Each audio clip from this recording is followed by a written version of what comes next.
Сегодня в Москве прошла пресс-конференция чрезвычайного и полномочного посла Таджикистана в России Мамудина Сатторова. Поднимались вопросы жизни таджикских мигрантов в России, возможное смягчение миграционного законодательства, а также сотрудничество Таджикистана с геополитическими игроками.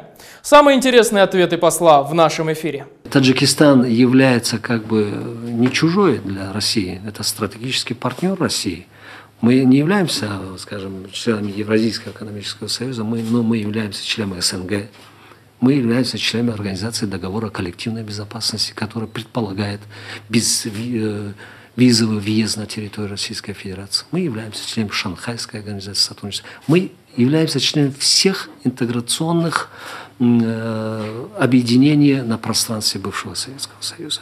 И я думаю, что это вот эти проблемы, которые вот ужесточение вот этих законов, конечно, необходимо навести порядок. Я еще раз повторяю, что мы приветствуем, что нужно порядок наводить. Но самое главное, чтобы вот не страдали люди, которые даже не осознают, что они нарушили, они не знают, они узнают это потом, когда на территории Таджикистана они узнают о том, что они вошли в этот список запретников. То есть там очень много еще недостатков, вот эти механизмы там нужно нам еще дорабатывать, чтобы все граждане имели возможность за короткое время, если он нарушил, нужно заплатить, чтобы он заплатил, он въехал. То есть там очень много законопослушных граждан.